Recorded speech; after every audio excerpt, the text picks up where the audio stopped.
Good afternoon. This is the PG&E Retirement Show, and today we're going to talk about claiming decisions on Social Security. Two of the more popular things you hear people doing are claiming at age 62 or delaying until age 70. Obviously, you can claim anytime between those two, and there's many different options on the way to claim. But today we're going to talk about either taking it immediately at 62 or deferring to age 70. So we'll be right back.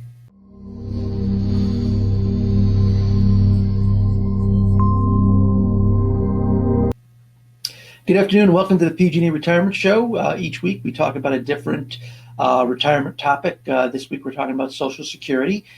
Each week at 2:30 on Monday afternoons we go live for a short video here. I'll repackage it and put it up on the YouTube channel so you can see all the back issues, as well as they're posted obviously to the Facebook page, which is where you're probably seeing this. So today, as I said, I want to talk to you about do you claim early or do you delay?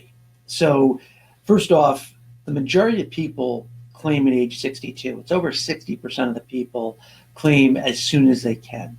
And there's lots of reasons to do that. I think one of the ones that's maybe not based in reality, but based more in fear, is the fear that Social Security won't be there in the future.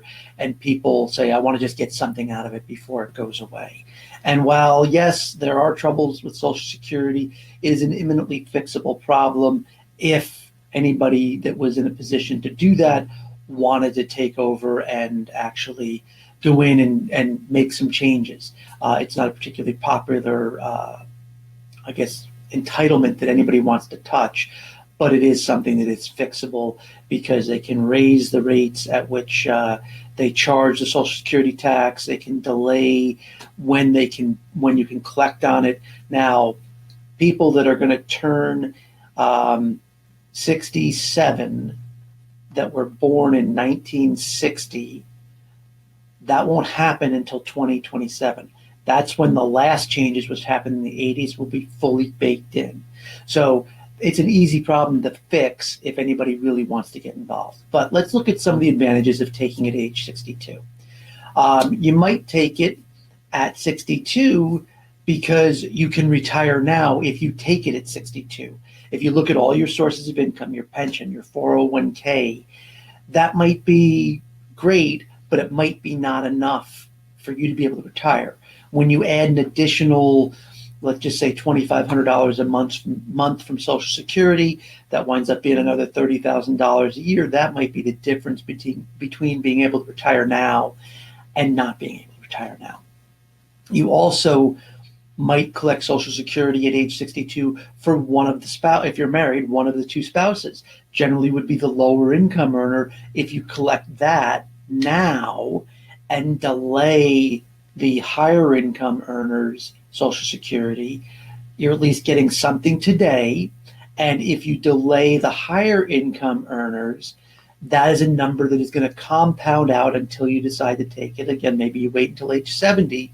And the reason to do that is the higher of the two payments when the first spouse dies, even if it is the spouse with the lower, if it's the spouse with the higher earnings record, that payment continues to go to the spouse with the lower income payment or the lower income record in the form of a survivor benefit. So if one spouse was going to get $1,000 and the other spouse is going to get $2,000, and the ones whose benefit was $2,000 a month passes away, the one that was getting $1,000 will continue to get that $1,000, plus they'll get an additional $1,000 as a survivor benefit, so they'll get $2,000. You still lose one of the benefits, but you lose the smaller of the two, because Social Security will not send two checks to a house where one person lives. And then finally, another reason people take Social Security at age 62 is because they're kind of forced into it, because they wind up being forced out for medical issues or health reasons or whatever the case may be, but their temporary unemployment turns into permanent unemployment, which turns into retirement. And at that point, your options are obviously do with less. Don't take Social Security. If you can't ever find a job, well, then you should have taken the Social Security because it would have made your lifestyle a little bit better all along. Now, is that a reason to take it, or should you continue to look for work? Obviously, that's a personal decision, but we're going to talk about that in a minute, kind of the difference between the emotional decision and the financial decision. And then the final reason at 62 people are taking it, again, is they don't feel it's going to be there. They want the payment now, and that payment makes a difference in their lifestyle going forward. The reason you wouldn't want to take it at 62 is if you're still working, you pretty much are going to give that back if you're making any kind of decent money at age 62. So the other end of the spectrum is waiting until age 70. So why wait until age 70? Well, you want to maximize your delayed retirement credits, because if your full retirement age is, say, age 66, you're going to get 8% a year growth on your Social Security payment from 66 to 70. And if you just look at the math on that, that's 4 years at 8%. That means your payment would be 32% larger. So if at full retirement age, you were going to get $1,000 a month instead of $1,000 at age 66, you would get $1,320 at age 70. Plus, along the way, you get cost of living increases. So another reason is COLAs, or cost of living increases, compound for you each year you delay. So while you get the 8%, you're getting the 8% plus a cost of living adjustment as you go forward. So really, that 1,000 instead of being 1,320 might be an even larger number. It's hard to say exactly what it would be, but COLAs over the years have been anywhere from 0 to 8%. More recently, probably in the 1 to 2% range, but it still adds up over time, because every year in retirement, there's a chance to get a cost of living adjustment. The other thing is, if you continue to work while you're delaying the payments, Social Security is based on your highest 35 years of earnings.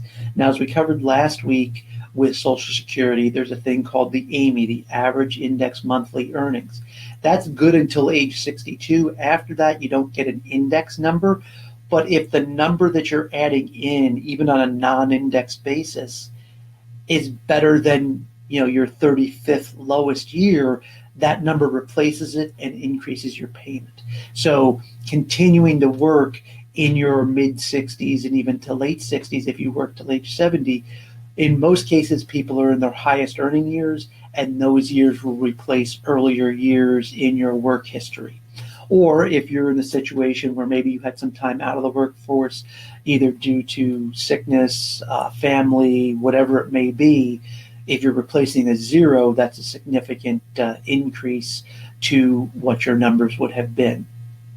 Another reason to wait until age 70 is if you can afford to retire before 66, or at any point before 70, really, by waiting and just living on the money out of your 401k and pension, when you turn age 70 and you turn Social Security on, you're going to have a bigger number. Well, if you could already live on what you were bringing in without Social Security, that Social Security dollars, now as it comes in, you can either save it, or what would be the prudent thing to do is spend that money, stop pulling money out of your 401k, because that comes out and is considered income, which makes a portion of your Social Security taxable. So let's say that money you're getting $30,000 a year from Social Security. If you stop taking that $30,000 out of the 401k and instead take it from Social Security, that drops your income level by $30,000 in the calculation on what percentage of your Social Security is taxable. Now, in many cases at PG&E, it's kind of a moot point, because your earnings between your pension and your 401k put you into the bracket where 85% of the Social Security you receive is going to be taxable anyways. But there are a few cases where you might not be in that situation. But again, that's one reason why people might delay, is it lessens the strain on the money coming out of your 401k, which means after 70, you're pulling less out, which means there's potentially more there to pass on to your heirs. And a final reason you might delay until age 70, as I had said earlier, just like the spouse might want to collect on a spousal benefit to maximize the other end of it. Now, again, if I, as the higher earner, have delayed until age 70, I got all the cost of living increases, I got all of the delayed retirement credits, and that now maximum Social Security I could get is there for both mine and my spouse's life. No matter who passes first, that higher amount is going to get paid out. Again, Social Security, if there's a couple living in a house, we'll send, 2 checks to them. But the minute one passes, they're going to stop sending one of those checks, but it will always be the smaller of the two. Obviously, provided you're legally married, the higher check will continue to come into the house.